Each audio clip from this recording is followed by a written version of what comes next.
2022년도에 우리가 내가 새 일을 행하리라 하나님께서 우리에게 주시는 말씀입니다.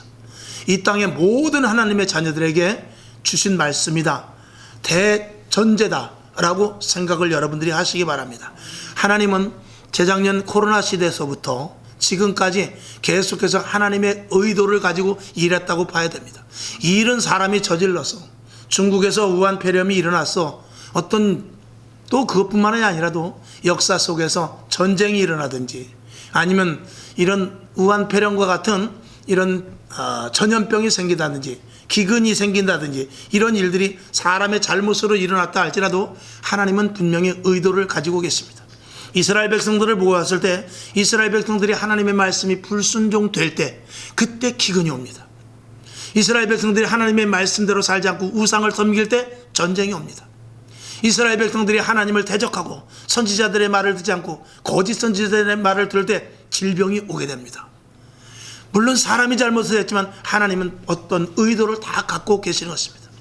우한 폐렴 코로나 사태 속에서 힘들고 어려웠지만 우리의 하나님께서 계획하고 하나님께서 생각하는 그 일들이 있는데 첫 번째로는 바로 우리 믿는 자들이 바로 서게 하기 위함인 것입니다.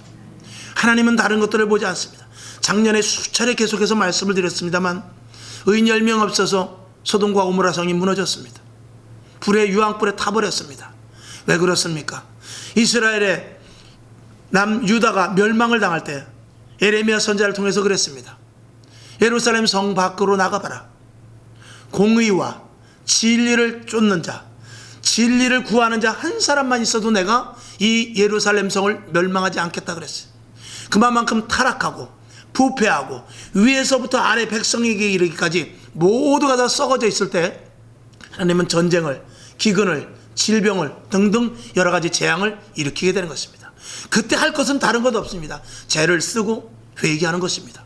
그리고 하나님 앞에 눈물을 흘려 옷을 찢음이 아니라 가슴을 찢으면서 주 앞에 돌아가는 것밖에 없습니다.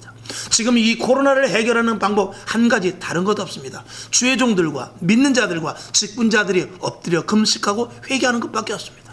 다른 방법은 없습니다. 그렇지 않으면 징계가 있을 것입니다. 그 징계가 끝나야 될 것입니다. 이미도 이스라엘 백성들과 남유다에게 하나님께서는 선지자들을 통하여 빨리 회개할 것을 촉구했지만 끝까지 버틴기다. 결국은 북이스라엘은 아수르의 멸망을 당하고 남유다는 포로로 70년 동안 끌려가는 그런 혹독한 매를 맞게 됩니다. 여러분, 우리나라 이 땅의 모든 백성들 정말 매를 맞을 때까지 기다려야 될까요? 아니면 그 매를 피하여서 회개하고 회복될까요? 이건 누구에게 달랐느냐? 여러분, 우리 믿는 자들에게 달렸습니다. 예레미야 선지자에게 말했듯이 정말 의인 한 사람, 공의를 구하고 그리고 공의를 찾으면서 진리를 구하기를 원하는 자, 진리를 찾은 자, 진리를 구하는 자 한 사람만 있어도 멸망치 않겠다라고 할 정도로 지금 이 시대가 부패되고 그리고 선이 무엇인지 악이 무엇인지 구별이 되지 않는 이 시대 속에서 법은 법대로 하나님의 것들과 충돌되고 도덕과 윤리는 무너져서 도덕과 윤리보다 법이 위에서 군림하고 있고 이런 시대 속에서 하나님은 누구에게 소망을 걸겠습니까? 우리 믿는 자들이 회복하여 돌아오기를 원하고 있습니다. 주의 종들이 바로 서고 직분자들이 바로 서며 성도 한 사람 한 사람이 올바로 서기를 원하고 있는 것입니다. 한 사람의 의인이 돌아올 때, 한 사람의 의인으로 돌아올 때 하나님은 얼마나 기뻐하시는지 모릅니다. 오늘 하나님께서 송구영 신예배를 드리는 모든 교회에 하나님은 말씀하십니다. 송구영 신예배가 중요한 것이 아니다. 회개하는 자를 나는 찾고 계신다. 하나님 앞에 나와 눈물을 흘리는 자를 찾고 계신다. 기도하며 엎드리며 부르짖는 자를 찾고 계신다 라고 오늘 이렇게 말씀하고 있을 것입니다.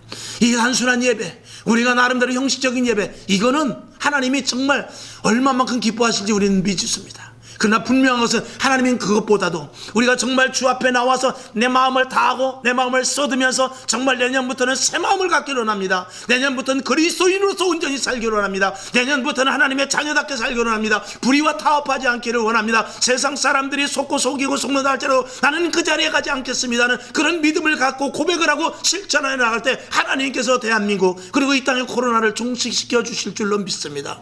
교회가 얼마나 어려움을 당합니까?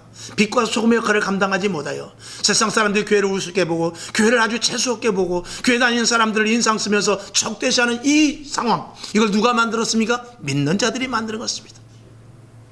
소금이 맛을 잃으면 어떻게 됩니까? 길바닥에 버려진다고 그랬어요. 길바닥에 버려지고 사람들이 밟고 지나간다고 그랬어요. 지금 이 시대의 교회들이 얼마나 밟힙니까? 믿는 자들이 얼마나 밟힙니까? 맛이 없기 때문에 밟히는 것입니다. 맛이 있으면 밟히지 않습니다. 초대교회를 보십시오. 기적이 나타나고 표적이 일어나고 아나니아와 삽비라 같은 사람이 성령을 의하여 그 자리에서 죽는 그런 일들이 일어났을 때 세상 사람들이 하나님을 칭송하면서도 또 두려워했다고 그랬어요. 지금 교회에서 아나니아와 삽비라 같은 사람 그런 식으로 해서 교회에서 두 사람이 죽었다면 그 교회는 문 닫을 것입니다. 그러나 초대교회는 그렇지 않았어요. 그런 일이 있다 할지라도 더 교회가 왕성하게 성령 충만했단 말입니다. 그건 무엇입니까? 하나님의 주권적으로 교회가 이끌려 나갔기 때문에 그런 거예요. 여러분, 교회는 작아도 작은 데가 아닙니다. 저보다 제 동생이 더 큰 집에 살아요. 그래도 우리가 큰 집이에요. 그렇죠? 여러분, 우리 이 교회는 작든지 크든지 하나님의 주권이 내려오는 곳입니다. 세상에 있는 보통 일반적인 계시에 따라서 움직이는 데가 아니라 특별한 하나님의 계시 속에서 이 하나님의 특별한 그 어떤 역사 속에서 이끌려가는 것이 이 교회라는 말입니다.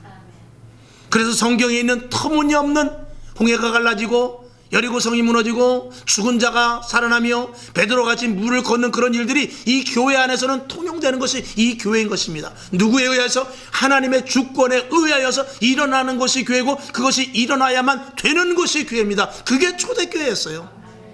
그러니까 초대교회를 무시하지 못하고 감히 밟고 지나가지 못했죠. 밟으면 밟을수록 초대교회는 더 강해졌어요. 핍박을 하면 핍박을 할수록 그것을 오히려 즐거워하고 능욕받는 것을 기뻐했다고 그랬어요. 지금은 어떻습니까? 숨고 피하고 도망가고 감추고 문 닫고 그러죠. 그러면 교회는 가치가 떨어져 버리기 때문에 점점 마귀는 아이고 불쌍하다, 그래 그 정도 했으면 봐주겠다, 그렇지 않습니다. 마귀는 얼마나 사악한지 쓰러져가는 그 뒤에 와서 목덜미를 바로 쳐서 아주 압사시켜버리는 그런 악질적인 것이 마귀입니다. 여러분, 우리 믿는 자들이 2022년도에는 더욱더 말씀에 매진하고 그리고 하나님이 원하는 길에 그리고 하나님이 기뻐하시는 일에 매진하여 나아갈 수 있기를 주님의 이름으로 축원합니다. 오늘 18절에 보니까 이전 일이나 옛적을 기억하지 말라고 그랬어요. 이전의 옛적 이 모든 것들을 절대 기억하지 말고 하나님께서 이제 새 일을 할 테니까 그 일을 보라는 것입니다. 그 전에 일어났던 일, 그 전에 일어났던 기적, 그 전에 생각했던, 그 전에 내가 받았던 축복, 이것보다도 더 큰 일들, 하나님만이 하실 수 있는 놀라운 일들을 2022년도에 예배하셨다고 오늘 주님은 말씀을 하고 있습니다. 그래서 19절에 보니까 광야에 길을 내겠다고 그랬어요. 사막에 강을 내겠다고 그랬어요. 광야에 길이 생기질 않습니다.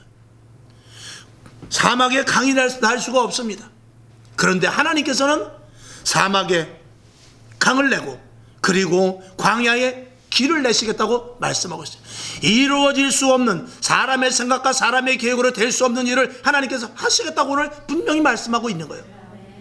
그 일은 누구를 통해서 일을 합니까? 기도하는 자들, 기도하는 교회를 통하여 하나님의 주권이 강하게 내려지는 그런 교회를 통해서 일어날 것입니다. 마치 초대교회와 같이 이스라엘 백성들이 포로로 끌려갔습니다. 이제 70년 동안 만약에 있다면 여러분 10년, 한 1년, 2년 되면 언제 풀어줄까? 하나님이 언제 진노의 잔을 거둘까? 10년이 지나면 10년 동안 하나님 이렇게 잠잠히 계시다니요. 그러지만 20년, 30년, 40년, 50년 그 정도 지나가게 되면 이제는요 세대가 바뀌어가지고 태어나면 그냥 종이에요. 태어나면 종입니다. 그렇기 때문에 그냥 타성에 젖어서 이렇게 사는 건가 보다 하고 살게 마련입니다. 하나님의 손길을 구할 그런 여력조차 없는 그런 시대가 온단 말이죠. 그런데 하나님께서는 정말 마치 이스라엘 백성들이 애굽에서 400년 500년 동안 있었던 것과 마찬가지로 바벨론에 끌려가서 70년 동안 있을 때 모든 것들이 다 이제 끝났구나라고 생각했지만 하나님은 거기서 그루터기에 큰 나무가 되게 하듯이 거기서 싹이 나게 하듯이 이스라엘 백성들을 회복시켜 주신다는 것입니다. 있을 수 없는 일이요, 생각할 수 없는 일이고 그들은 기억조차도 잊어버리는 그런 일들이지만 하나님은 그 일을 하신다는 것입니다. 오늘 여러분, 오늘까지 예수 믿었던 것, 여러분이 많은 기적과 표적이 있었을 것입니다. 그것을 다 접어두고 더 큰 일들을 소망하시길 바랍니다. 이제는 마귀가 마지막 때에 다가왔기 때문에 얼마나 큰 일들을 감행할지 몰라요. 이제는 예전에 일어났던 그저 살짝 건드리고 조금씩 약화시키고 만약에 그랬다면 이제는 7배로 그들이 다가오게 될 거예요. 마귀의 그 힘은 점점 세지고 지금 점점 세지고 있습니다. 왜 그렇죠? 지금 이 땅의 토양이 좋기 때문에 그래요. 마귀가 활동하기 좋은 지금 이 토양이란 말입니다. 옆에 가도 죄, 뒤에 가도 죄, 앞에 가도 죄, 오른쪽 왼쪽 다 죄밖에 없는 이런 세상 속에서 마귀가 왕성하게 일어날 수 있는 토양이란 말이죠. 마치 코로나가 좋은 토양에서 막 활개치기어서 그냥 이렇게 왕성하게 하듯이 죄도 마찬가지입니다. 나 혼자 죄를 짐으로 말미암아서 끝나는 것이 아니라 내가 죄를 짓고 옆에 있는 사람이 죄를 짓고 믿는 자들까지 죄에 흡수된다면 마귀의 역사는 더욱더 왕성하게 일어나서 그 힘이 갑절로 또 4갑절로 16갑절로 계속 강성해진단 말입니다.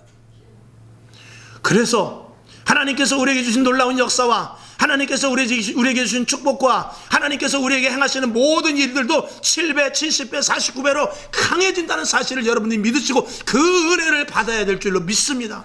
하나님은 이제 새 일을 하실 거예요. 그동안 일어났던 놀라운 기적과 이적과 표적이 아니라 그거보다 더 큰 일들을 하시기로 작정하시고 2022년도를 우리에게 선물로 주셨으니 여기서 포기하지 않냐고 아까 기도했듯이 믿음을 더 키워가면서 신앙의 훈련을 받아가면서 하나님이 기뻐하시는 일들 속으로 들어가서 하나님만 꼭 붙잡고 마치 포도나무가 가지에 붙어 있듯이 우리는 주님 꼭 붙잡고 있어야 되고 교회 꼭 붙잡고 있어야 되고 말씀 꼭 붙잡고 있어야 되고 성령이 온전하신 인도하심을 붙잡고 있지 않으면 바람이 약하게 불 때 예전에 강도가 50이었으면 웬만한 힘 가지고 붙잡을 수 있었지만 이제 강도가 마귀가 100으로 200으로 올릴 때는 우리는 얼마만큼 세게 붙잡고 있어야 됩니까? 우리는 붙잡는 힘 가지고 되지 않습니다. 주님이 나를 붙잡을 수 있도록 주의 장중에 우리가 들어가 있어야 되는 것입니다. 그렇지 않으면 우리는 아무리 내가 힘이 세다 할지라도 예전 믿음 가지고는 안 돼. 그냥 바람에 흩트려 넘어갈 수 있다는 것입니다. 여러분, 하나님께서는 그래서 내가 광야에 길을 낼 것이다. 놀라운 기적. 그리고 사막에 강을 낼 것이다. 놀라운 기적을 이제는 그동안 전무후무한 하나님께서 하시고자 하는 일들을 여러분에게 하실 것입니다. 마치 초대교회 같은 역사가 지금 언제 일어난 적이 있었습니까? 한 3, 40년, 5, 60년 전에 저희 어머니 세대 때는 그런 일들이 있었어요. 이제 그런 일들로 다시 회복돼야 돼요. 왜? 마귀가 강해지기 때문에 더 우리가 강력한 30년, 40년, 50년 전에 일하던 놀라운 성령의 폭발적인 역사가 여러분 어떻게 보면 이런 의자도 다 치워버리고 여기 방석을 놓고 그리고 무릎 꿇어 기도해야 될 그런 시간이 올지도 모르겠어요. 그만큼 우리가 강력하게 기도하지 않으면 안 되는 그런 시점인데 하나님이 새 일을 행하실 수 있다면 우리는 새 일을 행하실 수 있는 그릇을 받을 수 있는 그릇이 돼야 된단 말입니다. 준비하라는 말이죠. 여러분 2022년도에 마음 든든히 먹고 단단히 먹는 사람은 하나님의 놀라운 은혜를 체험할 것이지만 그냥 예전과 같은 신앙을 하면 한바람이 흔들려서 저 멀리 나가 뚝 떨어질지도 모른다는 그런 정말 엄중함 속에 여러분들이 신앙생활을 하는 축복의 22년도가 될 수 있기를 주님의 이름으로 축원합니다. 그러면서 20절 되면 나의 택한 자로 마시게 할 것이다. 마신다는 것은 체험입니다. 여러분 나의 택한 자들은 체험하게 할 것이다. 누가 체험하겠습니까? 여기 계신 분들 중에 누가 체험하겠습니까? 여기 계신 여러분 한 사람도 빠짐없이 하나님께서 새 일을 행하는 정말 사막에 강을 내고 광야에 길을 내는 이런 놀라운 일들과 같은 일들을 여러분들이 체험해야 돼요. 여러분들이 체험하는 이 택한 자들, 하나님께서 택하여서 체험할 자를 여러분들 분명히 오늘 찾고 계시는데 여러분이 손을 드시기 바랍니다. 그리고 하나님의 그 역사 속에 내가 꼭 들어가서 있어야 됩니다. 21절 보니까 이 백성은 내가 나를 위하여 지었나니 나의 찬송을 부르게 하려 함이라. 그래서 우리는 그 위기 속에서 힘들고 어려운 속에서도 하나님께 찬송을 할 수 있는 놀라운 하나님의 축복을 받을 자로 오늘 이 밤에 성부영신 예배 부르신 줄로 믿습니다. 여러분을 통해 하나님 찬송 받으길 원해요. 찬송 받으시길 원하십니다. 코로나 속에서도 찬송 받으시길 원해요. 경제적인 어려움 속에서도 찬송 받으시길 원해요. 하나님은 그 목적을 두고 오늘 새 일을 행하시겠다고 오늘 이 제단을 통하여 전국 방방곡곡에 선포하는 것입니다. 오늘 이 말씀을 내 말씀뿐만이 아니라 우리 교회뿐만 아니라 전국 방방곡곡 이 땅에 모든 주시는 말씀으로 알고 여러분 단단히 준비해서 주님의 말씀대로 살고 주님의 놀라운 새 일을 하는 것을 다 체험할 수 있기를 주님의 이름으로 축원합니다. 기도하겠습니다. 하나님 아버지, 주의 은혜로 저희들을 붙잡으시고 하나님의 충만이 넘치게 하소서. 예수님의 이름으로 기도하옵나이다. 아멘. 자, 여러분 회개의 그